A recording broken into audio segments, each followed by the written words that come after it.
사랑하는 영락교회 지체들에게 주 안에서 평화 인사를 전합니다. 오늘은 2023년 11월 17일 금요일입니다. 오늘의 묵상 본문은 아가서 8장 1절로 14절까지의 말씀입니다.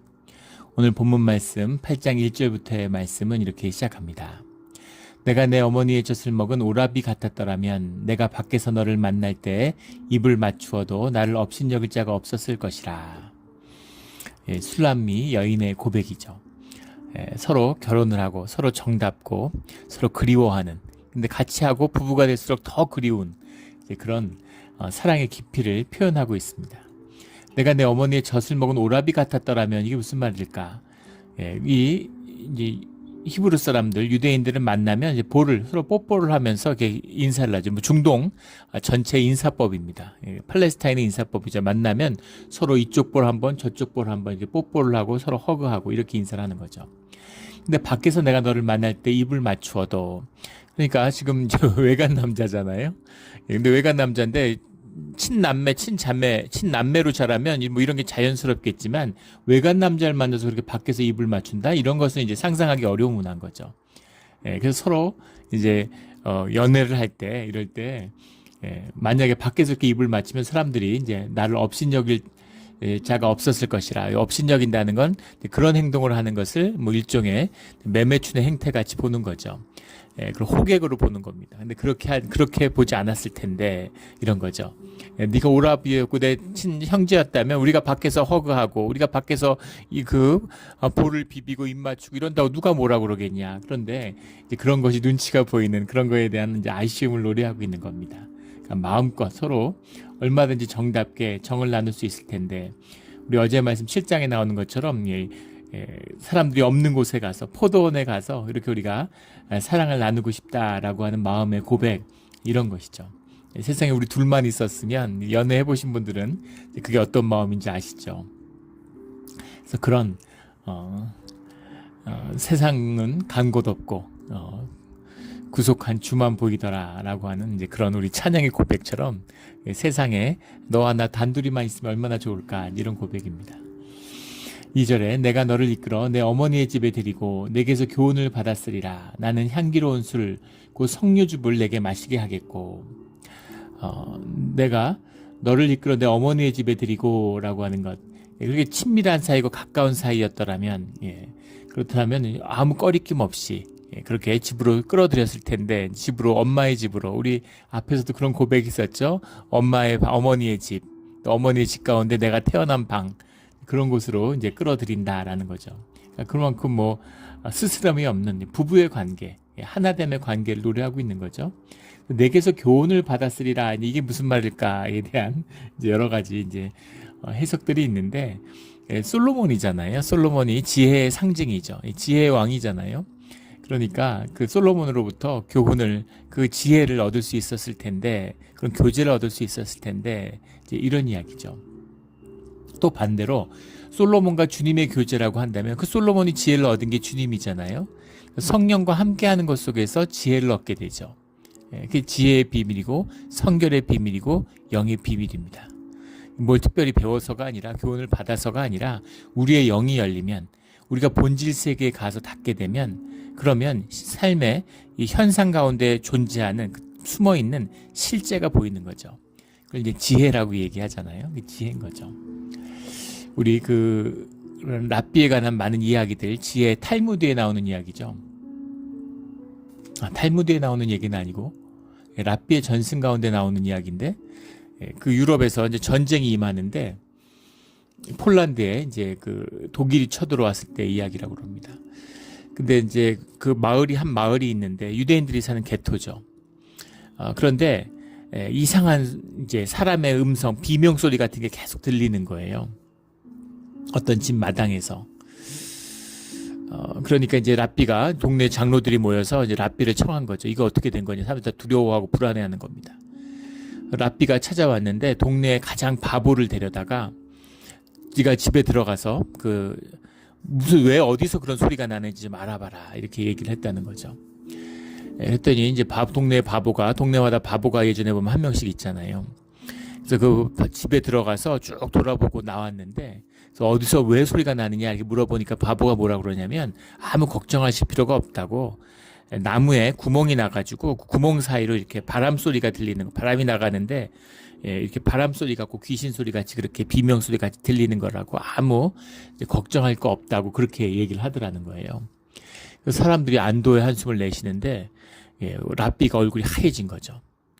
그래서 사람들한테 지금 당장 오늘 밤을 넘기지 말고 집에 쌓을 수 있는 물건들은 당장 다 싸가지고 지금 떠나야 된다. 이 마을을 모두 살기 위해서 지금 2시간 안에 모두 짐을 다 싸서 가방에 싸가지고 지금 당장 모든 차를 끌고 마차를 끌고 집을 동네를 떠나야 된다. 그렇게 떠났다는 거예요. 근데 다음 날 바로 그 새벽에 아침에 동이 트자마자 독일군이 밀어 닥쳐서 그 마을을 전부 불사르고 이제 쑥대밭을 만들었다는 겁니다. 거기 사람들이 남아있더라면 전부 죽거나 끌려갔겠죠. 그래서 마을을 구했다, 뭐 그런 이야기예요. 뒤에 이제 장로들이 궁금해서 물어보는 거죠. 랍비한테. 랍비야, 어떻게 그 바보의 얘기를 듣고서 이런 위기가 닥칠 걸 알았습니까? 이렇게 물어보는 겁니다. 랍비가 뭐라고 얘기하냐면, 바보는 바보 같은 소리를 해야 되는데 바보가 들어가서 너무 이성적이고 너무 논리적이고 합리적인 얘기를 하는 거죠. 그런데 그 순간 이게 뭔가 크게 잘못됐구나. 바보조차도 사물의 실제 그 있는 그 자체를 보지 못하는, 생각이, 우리의 눈이 밝아져서 현상을 보잖아요. 현상의 흐름을 보고 우리 생각이 현상만을 바라보도록 눈을 멀게 하는 거죠. 근데 바보는 그런 의식이 약하니까 실제를 보는 겁니다. 이게 바보의 비밀이죠. 근데 바보가 현상의 이야기를 하는 거예요. 합리적이고 논리적인 이야기를 하는 겁니다. 그래서 이건 뭔가 크게 잘못된 거구나, 큰일이 닥쳤구나 하는 두려움에 사로잡힌 거죠. 그런 게 지혜입니다. 지혜죠. 그 예전에 무슨 그런 실제 그 드라마를 영화 미니 시리즈를 봤던 기억이 나요. 그 모사드, 세계 최고의 정보기관이라고, 이스라엘의 정보기관 모사드가 그 스파이를 심어가지고 유대인들이 온데 흩어져 있잖아요. 애굽에서 살다가 이민 온 유대인을 다시 아르헨티나로 보내서 아르헨티나 아랍인들 공동체에 넣었다가 실제 있었던 사건이죠. 그 사람을 시리아로 이민시켜서 시리아에서 이제 사업가로 하다가 뒤에 그 사람이 이제 어떤 군인들을 후원하고 이러다가 쿠데타가 나고 이러면서 국방부 차관이 됩니다. 모사드의 간첩이 시리아 군대 국방부 차관을 하는 거예요. 그러니까 뭐 더 말해 뭐 하겠습니까? 그 정부의 모든 정보가 다 새는 거죠. 뒷날 이제 그 애시 들통이 나가지고 사람이 이제 공개 처형을 당했죠. 6시간 동안 이제 광장에 목을 메어놓고 지금 뭐 50여 년이 지났는데도 시리아 정부가 그 시체를 가족들에게 돌려주지 않습니다. 얼마나 그 분노가 깊었는지를 이제 보여주는 것이죠. 근데 그 모사드에서 처음으로 근데 그 후보가 됐던 그 간첩을 시킬 위장 간첩을 언더커버라고 하는 위장 간첩을 심기 위한 심사를 하는 처음에 픽업하는 모습이 나와요. 그 장면이 인상 깊은데 정보기관이 있는데 모사드의 건물이죠. 근데 그게 은폐되어 있는데 글로 오라고 연락을 보내면서 어디서 왔는지 뭐라고 하지도 않고 그냥 몇 월 몇 시까지 주소 여기로 와라 이렇게 주는 겁니다. 그런데 잘못된 주소를 줘요. 틀린 주소를 줍니다. 그 앞 건물 주소를 줘요. 근데 그걸 픽업하는 그 정보 훈련하는 사람이 교관이 그 정보국 수장한테 뭐라고 얘기를 하냐면 무슨 폭탄을 제조하고 뭐 도청을 하고 뭐 호신술을 가리켜 모든 걸 다 가리켜서 된다는 겁니다. 그런데 그런 걸로 그 첩보원이 될 수 없다는 거죠. 첩보원은 본능적으로 첩보원의 본능을 갖고 있어야 된다는 거예요. 그래서 그 본능이 있느냐 없느냐를 알아보는 첫 방법, 그것이 예기치 않은 상태, 뭔가 계획에서 빗나갔을 때 그때 어떻게 반응하는지, 그게 그런 지혜가 필요하다는 거죠. 그 지혜가 있는지를 알기 위해서 잘못된 주소를 주고 찾아오는지 못 찾아오는지 보는 거죠. 그게 굉장히 인상 깊었는데 지혜죠.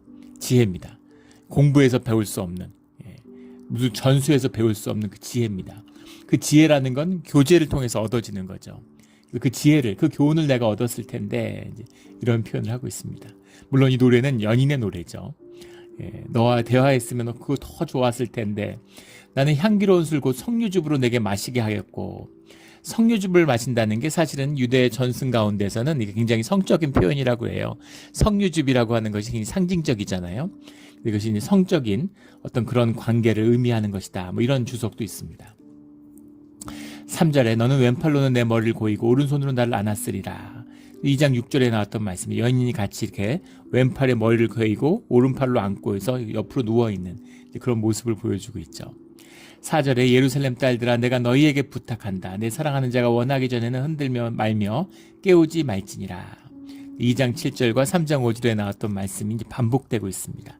연인이 깊이 찾아와서 잠이 들었는데 고이 자는 모습, 고이 더 깊이 잠들었으면 안식했으면 이런 마음이 있으니까 깨우지 마라. 이런 말이죠. 5절에 그의 사랑하는 자를 의지하고 거친 들에서 올라오는 여자는 누구인가? 화칭이 바뀌었죠. 화자가 바뀌었습니다. 그 사랑하는 자를 의지하고 거친 들에서 올라오는 여자는 누구인가? 이 표현이 3장 6절에도 나오는데 3장 6절의 고백은 지금 문맥적으로 본다면 그때는 이제 그 거친 들에서 포도원에서 일하던 여인을 수넴 여인을 데리고 예루살렘에 들어오기 때문에 예루살렘의 딸들이 저 사람 누구야? 저 사람 도대체 누구야? 이렇게 하는 이야기였다면 지금은 예루살렘에 가서 결혼을 하고 예루살렘에서 신랑을 데리고 고향으로 내려온 거죠. 그래서 고향에 있는 사람들이 그 내려온 신랑을 보면서 도대체 누구야? 도대체 누가 저런 신랑을 데리고 왔어? 이렇게 얘기하는. 거친 들에서 일하던 그 여인이 어떻게 저런 신랑을, 왕을 어떻게 신랑으로 맞았지? 이제 이런 이야기를 하는 거죠. 너로 말미암아 내 어머니가 고생하는 곳, 너를 낳은 자가 애쓴 곳, 사과나무 아래에서 내가 너를 깨웠노라. 다시 화자가 바뀌어서 이제 슬람미 여인이 그 자기의 신랑으로 데려온 그 사람을 깨웠다라는 겁니다.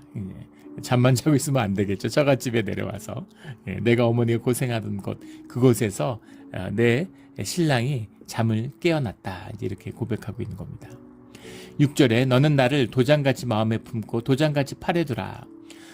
유대인들은 도장을, 고대인들, 로마도 그랬죠. 로마인들도 그렇고 도장을 반지로 만드는 겁니다. 그래서 반지를 갖고 도장을 찍기도 하고 또는 그거를 손가락에 끼기도 하지만 실에다 껴가지고 손목에다가 차기도 하고 또는 허리에다 벨트같이 허리에 차기도 했다는 거죠. 이것이 이제 계약을 할 때나 뭐 이럴 때 찍기도 하지만 일종의 신분증인 거죠. 우리 운전면허증 가지고 다니는 것처럼 포토 아이디 같은 겁니다. 이 도장으로 자기가 누구인가라는 것을 이제 증명하는 그 자기의 존재 증명서 같은 거 도장이니까 늘 가지고 다니는 거죠. 근데 그것을 마음에 품고 도장같이 팔에 두라. 팔에 이제 손목에 띠같이 묶어서 두는 그걸 의미하는 거죠. 늘 가지고 있어라. 늘 나와 함께 해야 된다. 늘 나를 같이 데리고 다녀야 된다. 이런 얘기죠. 사랑은 죽음같이 강하고 죽음같이 강하다는 얘기는 죽음이라는 것이 아담의 후손은 그 원죄 때문에 누구도 피할 수 없는 것이 죽음이잖아요. 사람의 몸에서 태어난 중에 죽음을 피한 자, 죽은 자 가운데 부활한 자는 주님밖에 없으시죠. 그 제2의 아담이 되시는 주님이고 아담의 후손은 죽음을 아무도 피할 수 없습니다. 아무도 피할 수 없는 그런 죽음의 힘이죠. 그것처럼 사랑은 강하다는 거죠. 그 사랑을 피해갈 수 없다. 어디 있어도 무엇을 해도 저 연결, 심지어 죽음을 뛰어넘죠. 사랑을 하면 사람이 사랑하는 사람을 위해서 죽음을 각오하고 목숨을 바치잖아요. 그런 죽음을 뛰어넘 죽음같이 강하고 질투는 수월같이 잔인하며 불길같이 일어나니 질투라는 거 우리 성경에서 질투라는 거 질투하는 하나님이라 나는 질투하는 신이다 이렇게 주님이 말씀하시는 질투가 우리가 이제 우리 언어의 간섭에서 쓰는 우리는 칠거지약이죠. 질투하면 안 되는 여성의 칠거지약입니다. 질투를 이렇게 나쁜 것으로 얘기하는 오랜 전통이 있어서 질투라는 어감이 좋지 않지만 질투는 사랑의 동전의 양면이죠. 사랑하는 만큼 질투하는 겁니다. 사랑이 없으면 질투하지 않겠죠. 질투라는 것이 부정적인 의미가 아니라는 겁니다. 질투가 불길같이 일어난다는 거죠. 그 기세가 여호와의 불과 같다 이렇게 얘기합니다. 불과 같으니라. 여호와의 불이다라고 하는 것이 이제 꺼지지 않는 불. 나무, 떨기나무의 불 같은 떨기나무를 태우는 게 아니라 그 무엇을 태우지 않지만 살아있는 소멸하는 불, 주님의 불이죠. 목재를 태우는 게 아니죠. 사실은 과학적으로도 목재를 태우는 게 아니라고 그러죠. 불이라는 게 무언가에 대한 게 이제 미스테리라고 그럽니다. 참 신기하죠. 신비죠. 신적인 속성이 있어요. 그런 여호와의 불, 무엇을 태우지 않지만 항상 타고 있는 불, 영원한 불, 그런 것 같다. 질투는 그런 거죠. 내 마음이 그렇다는 거죠. 7절에 많은 물도 이 사랑을 끄지 못하겠고 홍수라도 삼키지 못하나니 사람이 그의 온 가산을 다지고 사랑과 바꾸려 할지라도 오히려 멸시를 받으리라. 사랑이 가장 귀한 이것을 홍수가 나도 이 사랑의 불을, 질투의 불을 끌 수 없다는 겁니다. 온 가산을 다지고 사랑과 바꾸려 할지라도 오히려 멸시를 받으. 누가 그러겠습니까? 누가 사랑을 돈으로 바꾸겠어요? 세상에서 돈이 제일 귀하죠. 세상의 모든 가치를 돈에다 투사한 거잖아요. 돈이 아무것도 아니죠.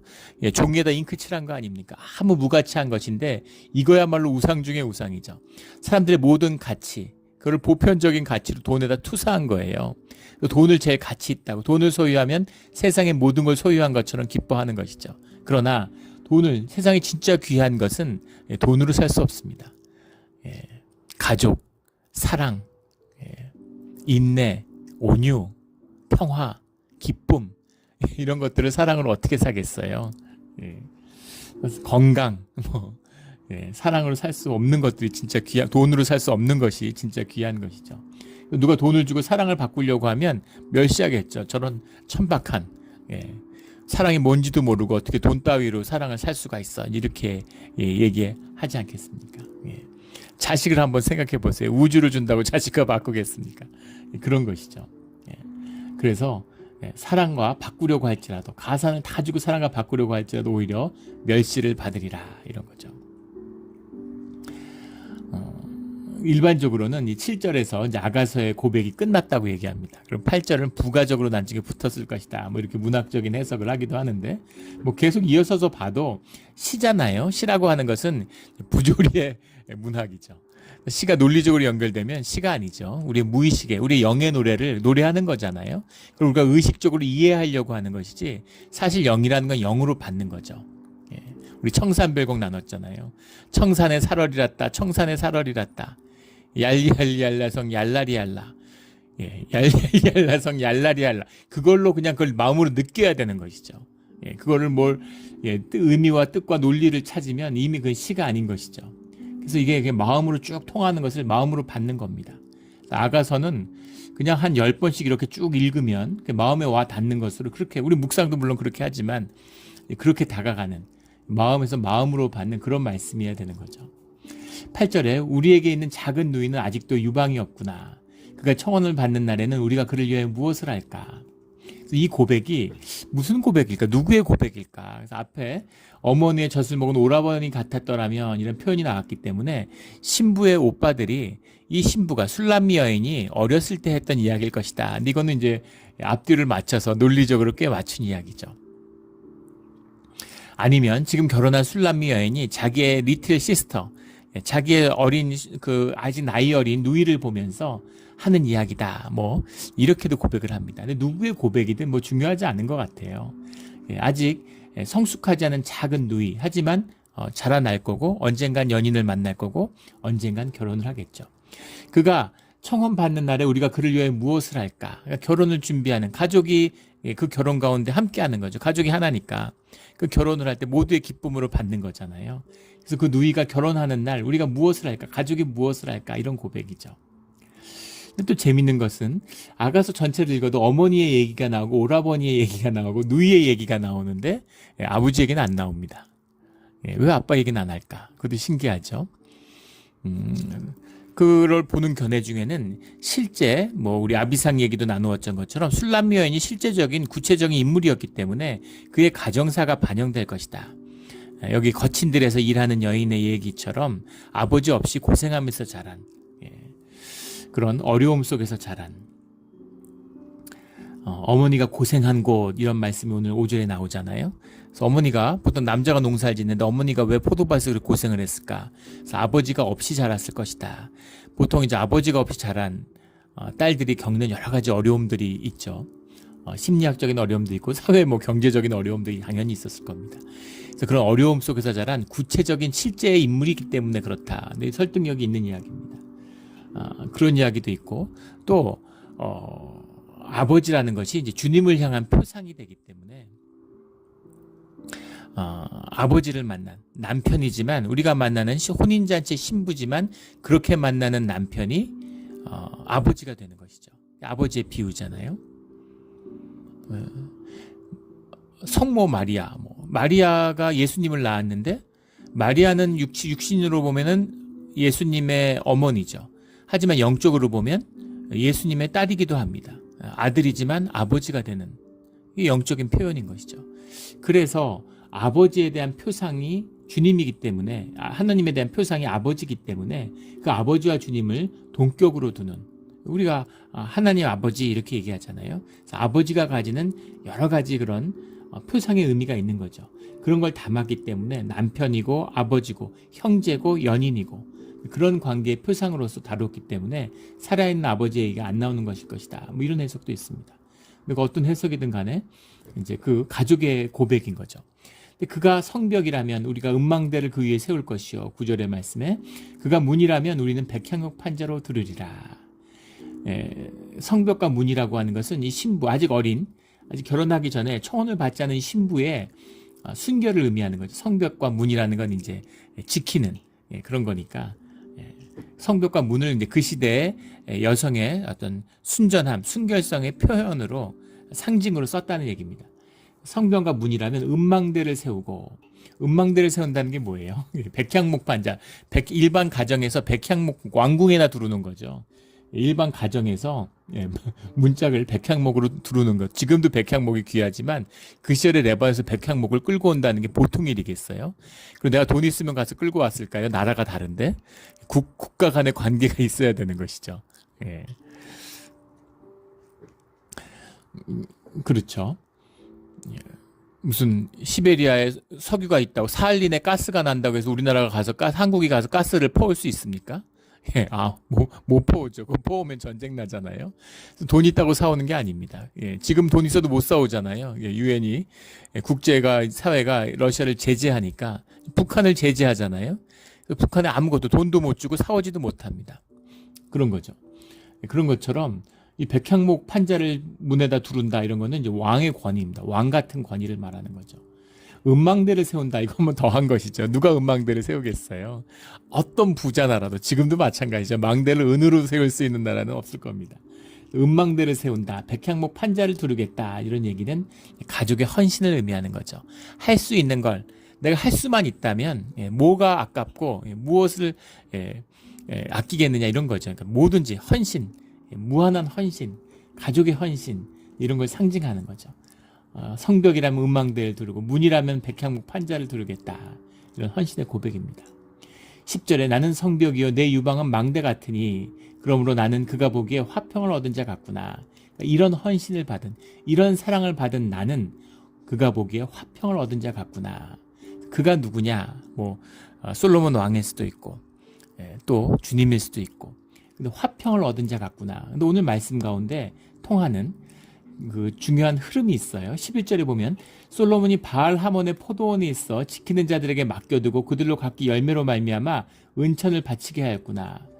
그래서 이 포도원을 지키는 자들이 누구냐? 그래서 위에 나오는 오라버니들이다. 이런 이야기를 하기도 하고 포도원 자체가 술람미의 여인이다. 축복의 근원이다. 이렇게 이해하기도 합니다. 바알 하몬이라고 하는 것이 이제 풍성하다, 많다, 무리 이런 뜻인데 바알이라고 하는 것이 이제 포제션, 소유, 또 주인, 로드 이런 뜻들이 들어있잖아요. 그래서 바알 하몬이라는 건 풍요함입니다. 풍요함의 포도원인 것이죠. 바알 하몬에 있는 포도원. 실제 이사갈 지파에 있는 지명이 아니겠느냐. 그렇게 볼 수도 있겠지만 실제 어딘지 모르고 이름을 보면 이제 그런 어떤 풍요로운 땅에 있는 포도원. 몬트레이 카운티에 있는 풍요의 상징이죠. 정말 여기 보면 풍요함이란 땅을 보면 그 농업에 있어서는 최강이구나 하는 걸 알 수 있잖아요. 미국 전체 야채의 70%가 몬트리에서 난다 그러죠. 캘리포니아가 미국 전체 농업에서 보석 같은 존재입니다. 캘리포니아만 농사져도 미국이 먹고 산다 그러죠. 근데 그 캘리포니아의 보석 중에 보석이 사실 몬트레이죠. 이 사모작을 하는 어마어마한 땅이잖아요. 정말 온 땅이 비료 같은. 평평하고 정말 다녀보면 진짜 옥토구나. 세계 최고의 옥토죠. 그런 거죠. 그런 곳에 지어진 포도원 이런 말입니다. 예. 그런 곳에 지어진 포도원. 예, 포도원이 있어서 지키는 자들에게 맡겨주고 축복의 근원인 거죠. 12절에 솔로몬 너는 천을 얻겠고 열매를 지키는 자도 200을 얻으려니와 내게 속한 내 포도는 내 앞에 있구나. 내게 속한 내 포도는 내 앞에 있구나. 이게 과연 살라미 여인의 고백이냐라는 거죠. 예. 솔로몬 너는 천을 얻겠고 열매를 지키는 자도 200을 얻으려니와. 솔로몬도 축복을 받고 그 포도원을 지키는 자, 거기서 일하는 자들도 축복을 받았다는 것이죠. 그런데 그 축복의 근원, 축복의 원천은 술람미 여인이라는 겁니다. 술람미 여인이 복의 근원이라는 의미가 아니라 술람미 여인이야말로 가장 복을 받은 자라는 거죠. 솔로몬보다도 그 오라비들보다도 가족들보다도. 또 오늘 말씀 가운데 통하는 이 세 고백이 나와요. 10절에 화평을 얻은 자, 13절에 너 동산에 거주하는 자, 14절에 내 사랑하는 자야, 이런 말이죠. 내 사랑하는 자야. 이 사랑하는 자가 누구겠어요? 그래서 저의 묵상 가운데에서는 사실은 10절부터 나오는 고백은 주님의 음성 같아요. 뭐 이게 솔로몬의 음성이다, 뭐 마을 사람들의 음성이다, 뭐 술람미 여인의 음성이다. 그런데 주님의 음성 같지 않습니까? 화평을 얻은 자 같구나. 내 동산에 거주하는 자야. 내 사랑하는 자야. 내 사랑하는 자가 동산에 거주하는 자고 화평을 얻은 자죠. 우리 그저께 말씀인가요? 우리 그런 걸 나누었죠. 마음에 그 기쁨이 있는 자의 비밀, 화평을 얻은 자의 비밀. 화평을 얻은 자의 비밀이 신앙의 비밀이고 신앙의 열매입니다. 왕과 같은 제사장의 비밀이에요. 우리가 왕과 같은 제사장이나 왕과 같다라고 그러면 그걸 자꾸 포지션으로 이해하죠. 세상 위에 있고 남을 다스리는 자로. 우리 성경 공부하다면은 이제 그런 질문하는 분들 많나요? 다 왕이면 누가 신하냐고. 세상 사람들 다스리는 줄 알죠. 그런 이야기가 아니죠. 포지션을 이야기하는 게 아니라 캐릭터를 이야기하는 것이다. 우리가 여러 번 나누었습니다. 왕과 같은 자의 권세, 왕과 같은 자의 이 권세가 화평을 얻은 자죠. 화평을 얻은 자, 세상 누구도 어떻게 할 수 없는 주님 안에 있는 자입니다. 동산에 거주하는 자, 아담과 하와잖아요. 동산에 거주하는 자, 주님의 낙원에 있는 자, 주님과 함께 동산을 거니는 자들이죠. 주님과 하나 된 자, 주님과 함께하는 자입니다. 그 자는 누구겠어요? 주님이 사랑하는 자, 주님께 사랑받는 자, 주의 자녀고 혼인잔치의 신부죠. 그 주님의 축복, 주님이 가진 모든 것을 내 것으로 누리는 겁니다. 남편이 가진 모든 것을 와이프가 누리는 것처럼 그 기쁨, 그 풍성함, 그 은혜, 그 복, 세상에 있는 돈을 원하는 대로 가진다 그래도 얼마나 뭐 좋겠어요. 육신의 이런 게. 그런데 주님의 가지시는 이 보이지 않는 실제의 세계를 이 화평과 이 지혜와 이 영과 이 기쁨과 이 하나됨의 모든 축복의 비밀을 내가 가지고 누릴 수 있다면, 그것을 누리는 자가 된다면 그 복을 뭐라 말할 수 있겠습니까? 그 축복을 이야기하는 거죠. 내 사랑하는 자야, 동산에 거주하는 자야, 화평을 얻은 자 같구나. 화평을 얻어야 되는 것입니다. 교회가 화목을 얻어야 하는 것이죠. 이게 제일 귀한 비밀이에요. 자꾸 세상에 쏘가가지고 교회도 세상을 흉내내려고 합니다. 교회를 무슨 조직같이 만들려고 그러고, 교회들이 하도 이게 타락하고 이렇게 되니까 그런 분들, 우리 교회는 뭐 그런 분들은 없는데, 교회 보면은 새해 비전은 뭐냐고 그러는 분이 있어요. 새해는 무슨 비전이 있냐, 뭐 착착착 무슨 회사처럼 맨날 뭐 목표가 세우고 뭘 세우고 뭐 내년 예산은 뭐 10% 15% 증액을 목표로 하고 뭐 회사입니까? 화평을 얻은 자가 돼야 되는 거죠. 교회의 비전이, 교회가 2000년 됐는데 무슨 새해 비전이 있겠어요. 교회의 비전은 늘 주님 안에서 하나 되는 것이죠. 주님 안에 하나됨으로 그 기쁨과 화목으로 주님께 예배를 드리는 공동체, 이것이 주님의 지체된 교회의 비밀입니다. 감사의 회복부터 늘 새로 시작하는 것이죠. 우리가 감사의 절기로 들어가고 이제 대림절, 성탄절, 주현절, 주님께 한 발 한 발 다가가는 그 절기를 맞이하게 돼요. 다시 한번 주님이 또 기회를 주시는 겁니다. 우리가 육신을 입고 있고 계속 죄 가운데 살기 때문에 회복하고 회복하는 시간을 주님이 우리에게 허락해 주시는 거죠. 화목을 이루어야 돼요. 우리가 화목을 이루어가고 있습니다. 화목을 이루어가는 건데 더 깊은 비밀이 열리고 그 비밀을 누리는 가운데 더 깊은 생명의 비밀을 누리는 거죠. 물론 뭐 교회 성장이 없고 교회 물질적인 혜택이 없다는 게 아닙니다. 그런 것들은 부록으로 따라오는 거예요. 그냥 따라오는 겁니다. 생명샘이 열리고 우리가 여기서 기쁨을 나누고 마시면 그러면 사람들은 영이기 때문에 찾아오게 돼 있어요. 목마른 사슴떼처럼 몰려오게 돼 있습니다. 메뚜기 떼처럼 몰려오게 돼 있어요. 그게 중요한 것은 아니에요. 오든 안 오든 그게 중요한 것이 아닙니다. 주님 안에서 하나 되는 이 비밀, 이 깊은 비밀을 진짜로 누리는 것이 중요한 것이죠. 시대의 정신이 있습니다. 솔로몬의 때의 영광이 있고 또 바빌론 유수 때의 주님의 섭리가 있어요. 지금은 다윗과 솔로몬의 때가 아닙니다. 다윗이 아무리 신실한 주님의 자녀로 기도하는 자라 할지라도 다니엘이 예루살렘의 회복을 보지 못하죠. 그것은 느헤미야 때의 수르바벨의 때가 돼야 되는 거예요. 그래야 예루살렘이 회복되죠.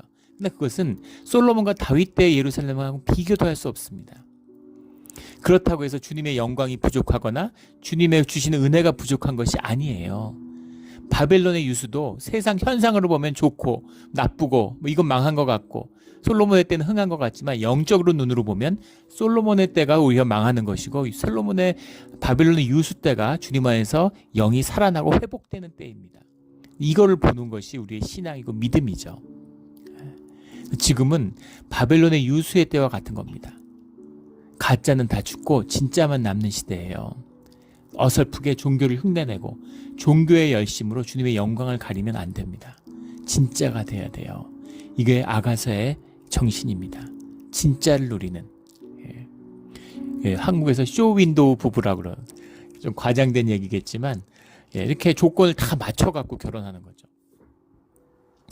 우리 예전에 섬겼던 교회 자매가 있는데 뭐 미국에 유학하고 뭐 명문대를 나오고 무슨 대학 교수고 똑똑하고 아주 예쁜 자매죠.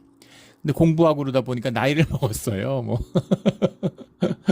나이를 먹었는데 그 자매한테 그 얘기를 들은 적이 있습니다. 나이가 들었으니까 좋은 사람을 만나기가 쉽지 않은 거죠. 그래가지고 그런 그 앱을 통해서 뭐 이렇게 그 무슨 사람을 이제 중매를 서주는 소개해주는 이제 그런 데가 있대요. 회사가 이제 그런 데가 있는데 거기 들어가면 자기 조건을 다 쓴다는 겁니다.